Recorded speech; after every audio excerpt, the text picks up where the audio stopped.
에베소서 1장 3절에서 14절까지의 말씀 조금 길긴 하지만 교독할게요. 제가 읽고 여러분들 한 절 읽고 마지막 절 같이 읽겠습니다. 찬송하리로다. 하나님 곧 우리 주 예수 그리스도의 아버지께서 그리스도 안에서 하늘에 속한 모든 신령한 복을 우리에게 주시되 창세 전에 그리스도 안에서 우리를 택하사 그리고 하나님 안에서 그 앞에 거룩하고 공의롭게 하시고 그 기쁘신 뜻대로 우리를 예정하사 예수 그리스도로 말미암아 자기의 아들들이 되게 하셨으니 이는 그가 사랑하시는 자 안에서 우리에게 거둬주시는가 그의 은혜의 영광을 찬송하게 하려는 것이다. 우리는 그리스도 안에서 그의 은혜의 풍성함을 따라 그의 피로 말미암아 속량 곧 죄사함을 받았느니라. 이는 그가 모든 지혜와 총명을 우리에게 주시리라. 그 뜻의 비밀을 우리에게 알리신 것이요 그의 기뻐하심을 따라 그리스도 안에서 때가 찬 경륜을 위하여 예정하신 것이니 하늘에 있는 것이나 땅에 있는 것이 그리스도 안에서 우리에게 되게 하십니다. 모든 일을 그의 뜻의 결정대로 일하시는 이의 계획을 따라 우리가 예정을 입어 그 안에서 기업이 되었으니 이는 우리가 그리스도 안에서 전부터 바라던 그의 영광의 찬송이 되게 하려 하십니다.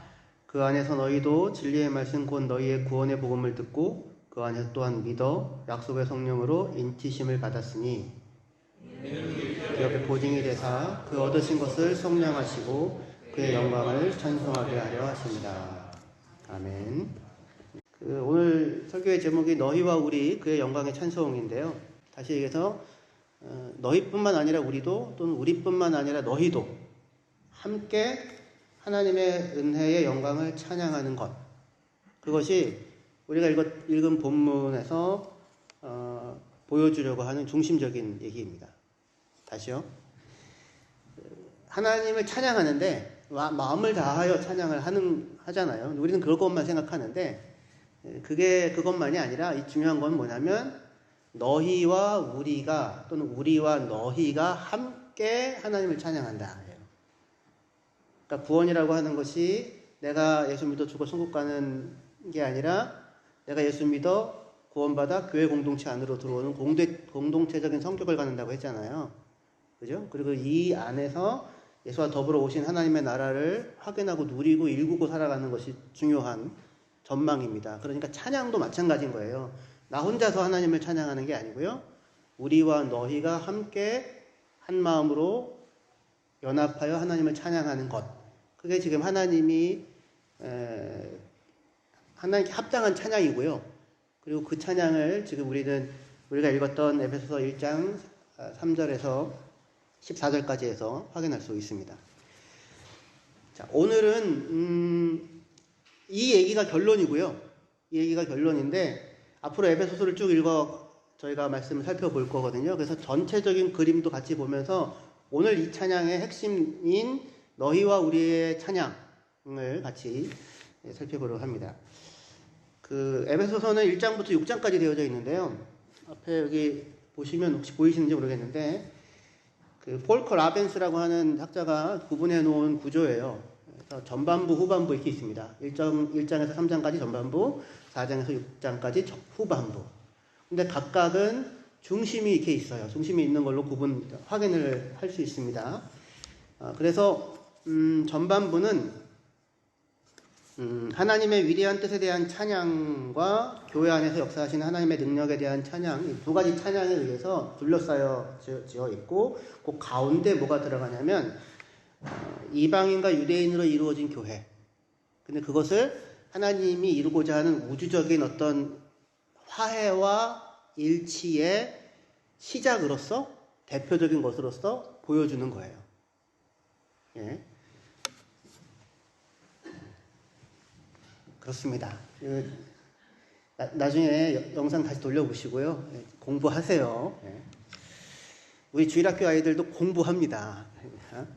그리고 두 번째 우리 밑에 보면 후반부에는 성령의 하나됨을 지키라고 하는 교회에 대한 요청으로 시작하여서 그리고는 마지막 부분에 또 그리스도의 몸으로서 살아갈 것에 대한 교회에 대한 요구라고 하는 것으로 이렇게 둘러싸여져 있는 상황에서 가운데 뭐가 있냐면 그리스도를 본받는 본받으라라고 얘기하는데, 하나님을 본받고 그리스도를 본받으라고 얘기하는데, 그 중심에 뭐가 있냐면 사랑으로 행하라라고 하는 게 놓여져 있어요. 그래서 이 구조 분석이 맞다면 아주 타당한 분석이라고 생각하는데, 에베소서는 크게 두 가지 이 핵심을 갖고 있는 거예요. 하나는 이방인과 유대인들의 연합으로 이루어진 그 교회라고 하는 것이 하나님이 이루고자 하는 우주적인 어떤 화해와 연합의 증거이고 출발점이다. 근데 그게 교회 안에서 이루어졌다. 이거예요. 이방인과 유대인이라고 얘기하면 여러분들에게 금방 잘 안 들어올 수 있어요. 이 얘기가 무슨 얘기인지 감이 있는 사람도 있고 감이 없는 사람도 있을 수 있는데, 서로가 화해하기 힘든 사람들이었어요. 서로가. 유대인들은 특권의식을 가지고 있었고, 그리고 그런 특권의식을 가지고 있는 사람들과 함께 살아가는 이방인들은 불편했어요. 유대인들이. 그래서 유대인들은 자기가 나만 잘났다라고 하는 생각이 있어서 남들을 멸시하는 마음이 있었고, 누군가가 멸시한다고 하는 시선을 받으면 여러분들 기분이 좋아요? 마음에 분노가 생기죠. 우리들 마음에도. 네가 뭔데?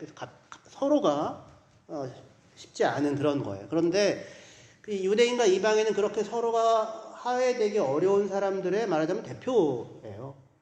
그래서 하늘과 땅의 하나됨, 유대인과 이방인의 하나됨, 종과 상전의 하나됨, 남자와 여자의 하나됨, 자유인과 그렇지 않은 사람들의 하나됨, 이런 모든 것들을 포함하는 우주적인 하나됨을 이루는 일을 하나님이 하시는데, 그 대표적인 것이 지금 교회였다라는 겁니다.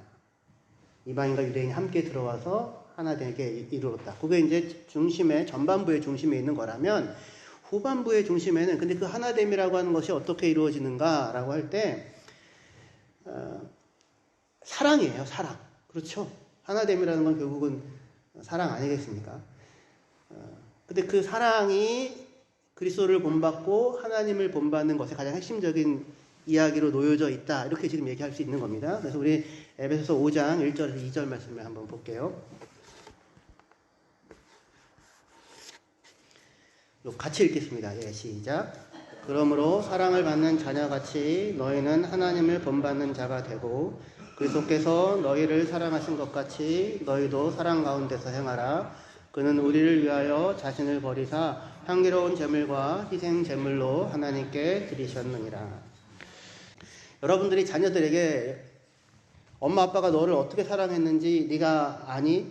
네가 어떻게 모를 수 있어? 이렇게 얘기할 때 혹시 무슨 얘기 하십니까? 뭘 증거로 내세우세요?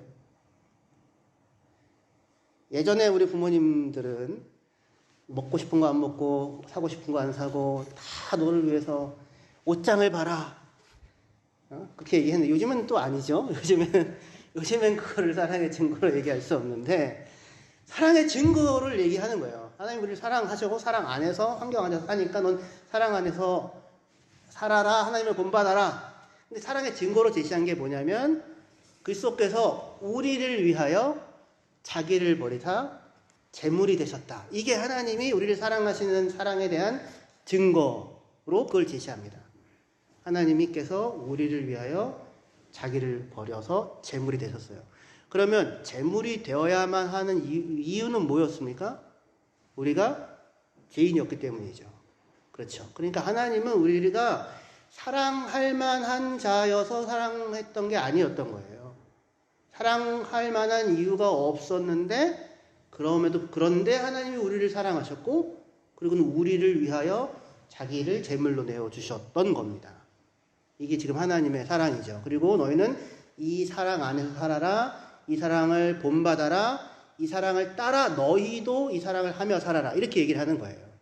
근데 이 사랑을 통하여 하나님이 이룬 게 뭐냐면, 죄인, 그러니까 하나님과 원수되었던 우리와의 화해, 하나됨, 화목을 만들어냈죠.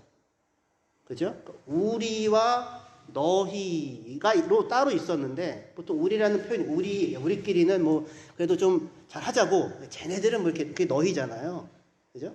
근데 이전에 우리는 하나님 앞에서 우리와 너희, 아니 원수였잖아요. 그런데 하나님께서 그런 우리를 사랑하셔서 자기를 우리를 위해 대신 죽으심으로 너희를 우리 안에 넣으신 거죠. 그리고는 하나됨을 만들어 내셨다. 요게 지금 하나님이 사랑이 일구어낸 것이었어요. 그래서 너희도 이 사랑을 따라 살아라 라고 이야기하는 것입니다.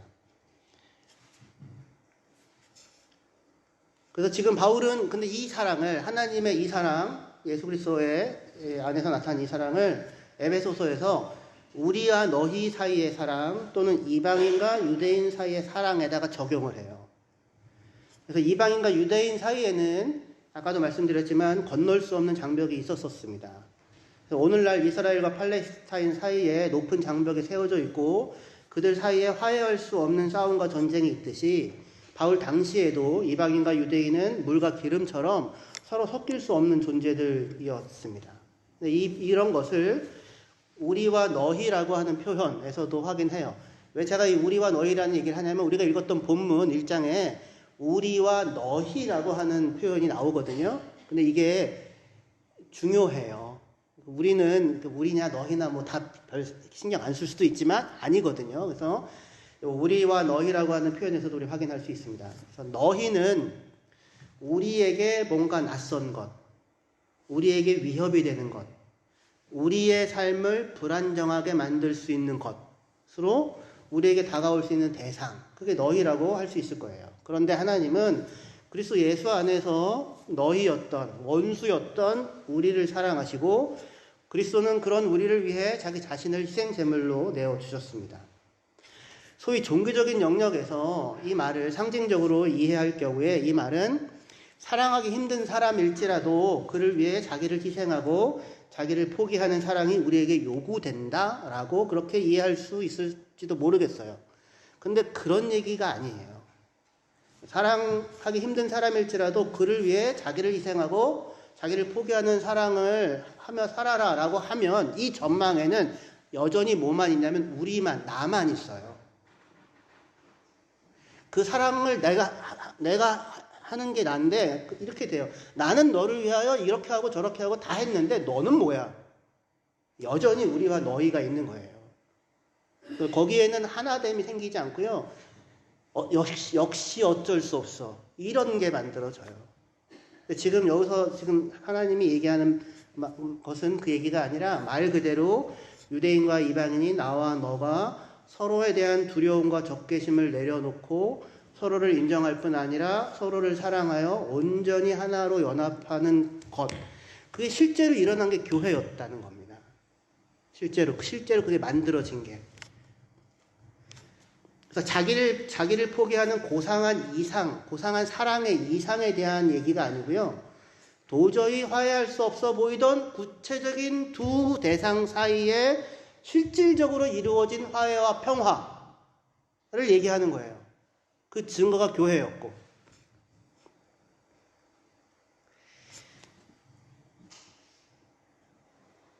존 레논이라는 사람이 이매진이라는 노래 아세요?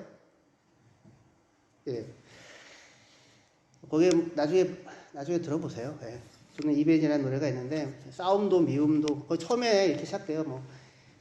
천국도 없고 지옥도 없다는 걸 상상해봐. 국경도 없고 이렇게 상상해봐라고 하면서 서로 죽일 이유도 없고 죽을 필요도 없고 싸움도 없고 미움도 없고 전쟁도 없이 모두가 서로 사랑하는 세상에 대한 노래를 해요. 상상해보라고. 근데 여기 참 웃긴 거는 그 존 레논의 노래 속에서는 싸움과 불화의 원인이 천국과 지옥 때문이에요. 종교 때문에, 국경 때문에 일어난다고 사실 그렇게 얘기를 하는 거거든요. 그러면서 서로 죽일 이유도 없고 죽지도 않고 서로 평화 가운데 살아가고 욕심 부리지 않고 서로 나누고 살아가는 이런 세상을 한번 상상해봐 이런 꿈 같은 얘기를 하는데 그런데 어떻게 여러분들도 그런 세상이 이루어지기를 바라지 않아요? 그죠? 근데 왜 이걸 바라지 않는 사람은 없을 거예요. 모두가 원하는 것처럼 보이는 이 일이 근데 왜 이 땅에서는 이루어지지 않는가? 라고 할 때 무엇이 그 불화를 낳는 그 문제를 낳는 근원인지를 이 노래에서 존 레논은 들여다보지를 않아요. 자기를 들여다보지를 않아요. 자기를 안 들여다보고 밖을 들여다봐요. 그게 없어지면 평화가 이루어질 것 같이 얘기를 하는 거예요. 근데 그렇지 않죠. 그는 불화가 일어나는 근원이 무엇인지 그걸 들여다보려 하지 않고 그것을 알지도 못했어요. 자기를 들여다보지를 않아요. 밖에다가 이거 없으면 저거 없으면 이렇게 얘기를 하는 거거든요. 그런데 하나님은 싸움과 미움과 전쟁을 넘어서 너희와 우리가 사랑으로 연합하는 공동체, 그런 세상을 그리스도 예수의 십자가의 죽음과 부활의 능력 안에서 이루어내셨고 내고 있고 낼 거예요. 그죠? 근데 이 말이 뜻하는 바가 뭡니까?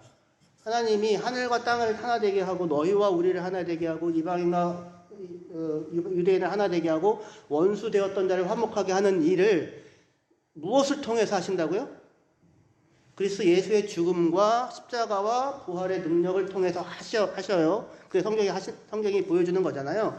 그럼 이게 뜻하는 말은 뭐냐면 우리의 죄가, 나의 죄가 우리의 불화의 원인이라는 얘기입니다.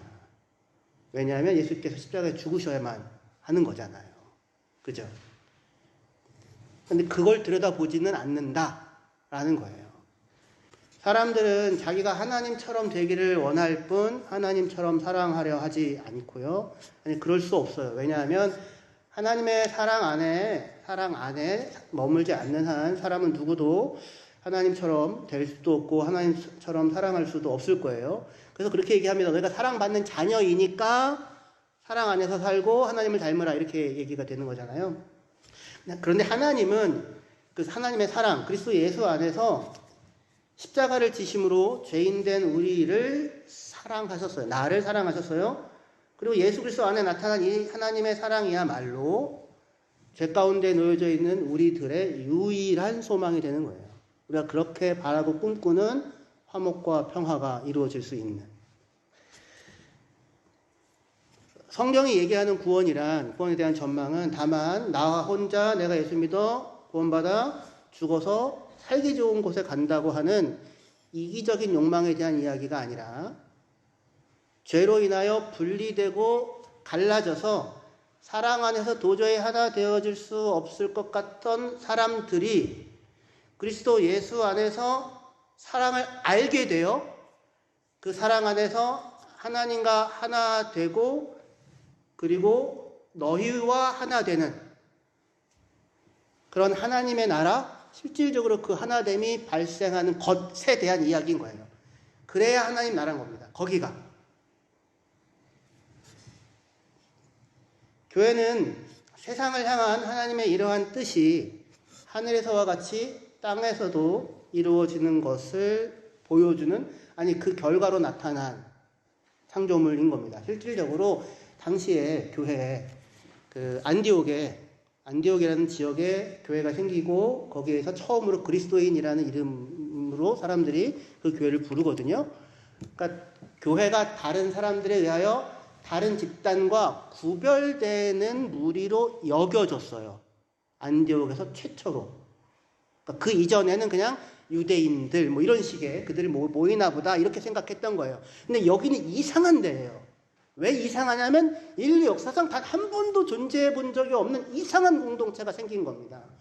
거기에는 왕족, 귀족도 있고 종도 있고 부자도 있고 가난한 사람도 있고 자유인도 있고 노예도 있고 배운 사람도 있고 그렇지 않은 사람도 있고 남자도 있고 여자도 있고 어른도 있고 아이도 있는, 인류 역사상 단 한 번도 존재해 본 적이 없는 이상한 공동체가 출현해 있는 거예요. 그래서 거기는 이상하다. 근데 거기는 뭐냐 도대체? 거기는 예수 믿는 그리스도 안에서 하나 된 공동체라고 하더라. 그래서 그리스도인이라고 불렸던 겁니다. 그게 교회였었어요. 그러니까 무슨 희생하고 사랑하라라고 하는 사랑의 이상을 얘기하는 게 아니라 말 그대로 너와 내가, 우리와 너희가 함께 할 수 없었던 사람들이, 원수되었던 사람들이, 밥도 같이 못 먹었던 사람들이 같이 모여서 한 공동체를 이루어내는 것, 공동체로 존재하게 됐던 것, 그게 교회였고, 그것이 무엇을 통해 이루어졌냐면 그리스도 예수의 십자가의 죽음과 부활의 능력으로 이루어졌다는 겁니다. 그 얘기는 뭐예요? 우리의 죄와 우리의 허물이 불화의 문제였는데 그것을 하나님과의 화목을 통하여 용서를 통하여 극복하게 하고 해결되게 하고는 한 공동체로 하나님께서 모으셨다, 이런 얘기가 지금 되는 겁니다. 그래서 에베소서는 이런 그리스도의 사랑, 하나님의 사랑에 대한 5장에서의 그 얘기 이후에 우리가 잘 아는 아내와 남편에 대한 이야기, 자녀와 부모에 대한 이야기, 종과 상전에 대한 이야기들을 하는 거예요. 서로가 다른 사람 계층에 있는 사람들이 어떻게 서로 사랑 안에서 연합하고 하나 될 수 있는가, 이런 이야기들, 실질적이고 구체적인 이야기들을 하는 겁니다. 그러니까 앞으로 올해 저희가 해나갈 거예요. 구체적으로 차근차근. 그 아내와 남편에 대한 이야기 다들 아시죠? 아내들이요 남편에게 뭐하라? 복종하라. 그리고 아내들은 남편을 존경하라. 이렇게 얘기해요. 남편들은 아내들을 사랑해라. 어떻게? 죽기까지. 예수님이 사랑하는 것처럼 그렇게 사랑하라고 얘기하는데, 아내에 대한 요구와 남편에 대한 요구가 뭐가 더 많은지 아세요? 성경 구절이 남편이 2배 많습니다. 남편이 2배 더 사랑하셔야 돼요. 자녀와 부모, 종과 상전, 이렇게 이야기들이 나와요. 어떻게 하나 될 수 있는가? 그 중심에 뭐가 있냐면 그리스도의 십자가와 부활이 있는 거예요. 그리스도의 사랑이 있는 것이고, 바울은 에베소 1장 우리 본문에서 하나님이 그리스도 예수 안에서 우리와 너희에 대하여 이루어 놓으신 놀라운 복된 일을 찬양을 하고 있습니다. 그게 우리가 읽었던 본문인데요. 읽어보겠습니다. 다시 한번 읽을게요. 근데 여기 여러분들 우리라는 말과 너희라는 말이 나오거든요. 그걸 좀 집중하셔서 생각하시고 한번 들어보시면 좋을 것 같아요. 제가 읽겠습니다. 3절부터요. 찬송하리로다 하나님 곧 우리 주 예수 그리스도의 아버지께서 그리스도 안에서 하늘에 속한 모든 신령한 복을 우리에게 주시되 곧 창세전에 그리스도 안에서 우리를 택하사 우리로 사랑 안에서 그 앞에 거룩하고 흠이 없게 하시려고 그 깊으신 뜻대로 우리를 예정하사 예수 그리스도로 말미암아 자기의 아들들이 되게 하셨으니 이는 그가 사랑하시는 자 안에서 우리에게 거저 주시는 바 그의 은혜의 영광을 찬송하게 하려는 것이라. 하나님이 우리를 창세전에 선택하시고 자기의 아들 상속자가 되게 하셨다. 그 이유는 뭐냐? 하나님의 은혜의 영광을 찬송하게 하려고. 이게 1절입니다. 1절. 그 다음에 7절부터요. 그러니까 제가 1절이라고 얘기한 얘기는 뭐냐면 이 찬양은 3절로 이루어져 있어요. 왜 3절로 이루어지는지 알 수 있냐면 한 절이 끝날 때 보통 후렴구를 부르죠. 그렇죠? 후렴구는 똑같은 걸 똑같은 걸 부르는 거잖아요. 그러니까 3절로 이루어졌다는 얘기는 똑같은 후렴구를 갖고 있어요. 그게 뭐냐면 6절 마지막에 보면 6절이요. 은혜의 영광을 찬송하게 하려는 것이라. 이게 후렴구입니다. 알겠죠? 은혜의 영광을 그의 영광의 찬송이 되게 하심이라. 이런 후렴구들을 갖고 있는데요. 7절부터 읽겠습니다. 우리는 그리스도 안에서 그의 은혜의 풍성함을 따라 그의 피로 말미암아 속량 곧 제사함을 받았느니라. 이는 그가 모든 지혜와 총명을 우리에게 넘치게 하사 그 뜻의 비밀을 우리에게 알리신 것이요 그의 기뻐하심을 따라 그리스도 안에서 때가 찬 경륜을 위하여 예정하신 것이니 하늘에 있는 것이나 땅에 있는 것이 다 그리스도 안에서 통일되게 하려 하심이라. 일단 여기까지만 끊어볼게요. 하나님께서 그의 은혜의 풍성함을 따라 속량, 값을 주시고 우리를 사셨고요. 그리고 그의 죄를 용서하셨어요. 그의 풍성하신 능력을, 풍성하신 은혜를 따라. 근데 그게 뭐였냐면 하늘에 있는 것과 땅에 있는 모든 것을 통일되게 하려 하시는 하나님의 계획이 실질적으로 일어난 현장이 바로 우리였어요. 속량 곧 죄사함이라는 말은 원수되었던 우리를 하나님과 하나 될 수 없었던 우리를 하나님께서 우리를 위하여 자기 자신을 내어주심으로 우리를 용서하시고 우리와 하나 되게 하신 것이잖아요. 통일되게 하신 것이잖아요. 그렇죠? 이런 방식으로 하나님의 하나됨을 하나님이 이루어 가시는 거예요. 그게 비밀이에요. 하나님의 비밀한 뜻. 그것이 무엇인가? 하늘에 있는 것과 땅에 있는 것이 그리스도 예수 안에서 하나 되는 것. 그게 실제로 일어난 증거가 누구예요? 용준 형제이고, 그 일어난 증거가 저이고, 그 일어난 증거가 여러분들인 겁니다. 하늘과 땅이 하나 되는 것.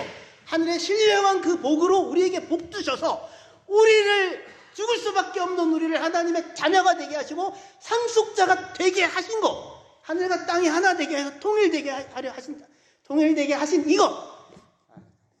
감격이 돼서 그 증거가 우리인 거예요. 그 통일됨, 하나됨이 일어난 게 그게 복인 겁니다. 그죠? 근데 그게 다만 우리 내 인생과 삶 가운데서만 일어나는 게 아니라 말 그대로 하늘과 땅에 있는 모든 것이 그리스도 예수 안에서 하나 되게 하려 하시는 것, 이게 하나님의 뜻하심의 계획의 비밀이다. 이렇게 우리 그 얘기하시고 그걸 우리에게 알리신 거예요. 왜 알리셨을까요? 너희도 여기에 동참하라고, 참여하라고 지금 우리를 부르시는 것입니다. 그리고 나서 11절이요. 모든 일을 그의 뜻의 결정대로 일하시는 이의 계획을 따라 우리가 예정을 입어 그 안에서 기업이 되었으니 이는 우리가 그리스도 안에서 전부터 바라던 그의 영광이 찬송이 되게 하려 하심이라. 13절 그 안에서 너희도 진리의 말씀 곧 너희의 구원의 복음을 듣고 그 안에서 또한 믿어 약속의 성령으로 인치심을 받았으니 이는 우리 기업의 보증이 되사 그 얻으신 것을 속량하시고 그의 영광을 찬송하게 하려 하심이라. 이렇게 나와 있어요. 13절에 그 안에서 너희도 복음을 듣고 믿어서 성령으로 인치심을 받아 하나님의 백성, 하나님의 자녀가 되었다. 이렇게 얘기하잖아요. 그죠? 근데 이 너희도가 이방인들이에요. 우리들입니다. 그러면 앞에 나오는 우리 11절이요. 다시요. 모든 일을 그의 뜻의 결정대로 일하시는 이의 계획을 따라 우리가 예정을 입어 그 안에서 기업이 되었으니 라고 되어져 있지만 그 안에서 선택을 받았으니 라고 얘기할 수 있어요. 우리가 선택되었다. NIV는 그렇게 번역해요. ESV는 다르게 번역하지만. 그리고 12절에 이는 우리가 그리스도 안에서 전부터 바라던 그의 영광의 찬송이 되게 하시라 이렇게 되어 있는데 여기 그 성경 구절 하나하나가 소중합니다.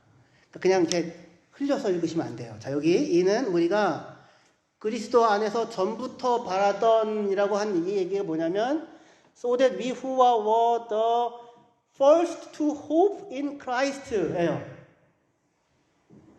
여기 크라이스트는 그리스도인데 메시아라고도 얘기할 수 있죠. 그러면 그리스도에 대한 소망을 먼저 가졌다는 얘기입니다. 그러면 인류 역사 가운데 메시아에 대한 소망을 먼저 가졌던 자들은 누구예요? 그건 유대인들이죠. 이스라엘 사람들이죠. 여기는 이스라엘 사람들에 대한 얘기예요. 여기서는. 그렇죠? 그래서 지금 여기 2절이 끝나는 이 자리, 3절로 넘어가는 이 자리에서 여기서는 이전에 메시아에 대한 소망을 먼저 가졌던 우리들, 그들을 하나님께서 모든 일을 그 마음의 원대로 역사하시는 이의 계획을 따라, 작정을 따라 하나님이 누구를 먼저 선택하신 것입니까? 이스라엘을 선택하신 거예요. 아브라함을 선택하시고 이스라엘을 선택하시고, 왜 하나님이 그렇게 하셨는가에 대하여서 제가 할 얘기는 무수히 많으나 여기서 미처 다 얘기할 수가 없고, 하나님이 근데 얘기했잖아요. 모든 일을 누구의 마음의 원대로? 하나님의 마음의 원대로 하세요. 자기의 작정을 따라서 이스라엘을 선택하셨습니다. 그런데 이스라엘이 실패했어요. 하지만 그럼에도 불구하고 이스라엘 안에서 누구에 대한 소망의 기대가 주어졌냐면 메시아에 대한 소망의 기대가 주어졌죠. 그리고 그렇게 하신 것으로 하나님은 이들을 하나님의 영광을 찬양하는 자리에 유대인들 이스라엘을 세우고자 하세요. 그리고 다시요. 13절 그 안에서 너희도, 여기 너희도는 복음의 소식을 듣고 하나님의 백성이 된, 예수를 믿어 하나님의 백성이 된 자들에 대한 이야기예요. 누굽니까? 유대인들, 이스라엘 사람들 아니고, 물론 이스라엘 사람들도 복음의 소식을 듣고 믿어서 하나님의 백성 된 거 똑같아요. 그건 맞지만 그게 교회를 구성하는 그 존재 규정이긴 하지만, 그 소식을 듣고 이 구원의 공동체 안으로 들어오게 된 사람들이 이방인들이니까, 저와 여러분들이니까. 그렇죠? 그래서 그 안에서 너희도 진리의 말씀 곧 믿음의 구원의 복음을 듣고 또한 믿어 약속의 성령으로 인치심을 받았다. 이는 우리의 기업의 보증이 되사 얻으신 것을 성량하시고 그 영광을, 그 은혜의 영광을 찬송하게 하려 하심이라. 그렇게 말씀하고 있습니다. 자, 이게 하나님의 그랜드 플랜이에요. 그죠? 하나님의 그랜드 플랜. 창조로부터 시작된 하나님의 비밀하신 뜻에 대한 이야기가 이스라엘의 선택과 그들의 실패를 넘어 그리스도 예수 안에서 유대인과 이방인의 하나됨이라는 스토리 라인을 지나 그리스도 예수 안에서 우리와 너희의 하나됨을 만들어내면서 앞으로 나아가고 있어요. 그게 지금 에베소서가 담고 있는, 보여주고 있는 전망입니다. 앞으로 우리는 이 내용을 계속 살펴볼 거예요. 그래야 우리는 다시금 에베소서 5장 1, 2절로 이끌어집니다. 에베소서 5장 1, 2절 우리 같이 다시 한번 읽어볼게요. 예, 시작. 그러므로 사랑을 받는 자녀같이 너희는 하나님을 본받는 자가 되고 그리스도께서 너희를 사랑하신 것 같이 너희도 사랑 가운데서 행하라. 그는 우리를 위하여 자신을 버리사 향기로운 제물과 희생 제물로 하나님께 드리셨느니라. 너희와 우리의 하나됨, 화목함, 무엇으로 이루어질 수 있는가? 그리스도께서 우리를 사랑하신 것과 같이 너희도 사랑 가운데서 행하라 라고 하는 그 얘기예요. 사랑 가운데서 행한다고 하는 것은 무엇인가? 앞에 조금만 더 볼게요. 에베소서 4장 25절부터요. 예, 25절부터 보겠습니다. 그런즉 거짓을 버리고 각각 그 이웃과 더불어 진실을 말해라. 참된 것을 말해라. 이는 우리가 서로 지체가 되기 때문이다. 분을 낼 수 있다. 그러나 죄를 짓지는 마라. 해가 지도록 분을 품지 마라. 마귀에게 틈을 주지 마라. 도둑질하는 사람은 다시는 도둑질하지 말고 가난한 자들을 도울 수 있도록 자기 손으로 수고해서 선한 일을 해라. 더러운 말은 입 밖에도 내지 말고 다른 사람을 세워주는데 도움이 되어지는 말을 하여서 듣는 자가 은혜를 받았다고 느끼게 해라. 하나님의 성령을 속상하게 하지 말아라. 31절이요. 너희는 모든 악독, 분노, 노함, 떠드는 것, 비방을 악한 마음과 함께 버리고 서로 친절하게 하고 불쌍하게 여기고 용서하기를 하나님이 그리스도 안에서 너희를 용서하신 같이 하라. 그렇게 얘기를 하고 있어요. 누가 하라고 하는 얘기예요? 내가 하라고요. 내가 하라고요. 아까 이매진이라는 노래에서 그 사람은 자기를 들여다보지 않는다고 했죠. 아니에요. 세상에 불화가 있는 것은, 함께 사는 삶이 어려운 것은 자기 안에 있는 죄 때문이에요. 너를 돌아보고 네가 분이 날 수 있지만 죄를 짓지 말고 불쌍히 여기고 친절하게 하고 용서하고 섬기는 자로 살아가라 라고 이야기하는 것입니다. 누가 하신 것처럼? 하나님이 너희를 위하여 행하신 것처럼. 기도하시겠습니다.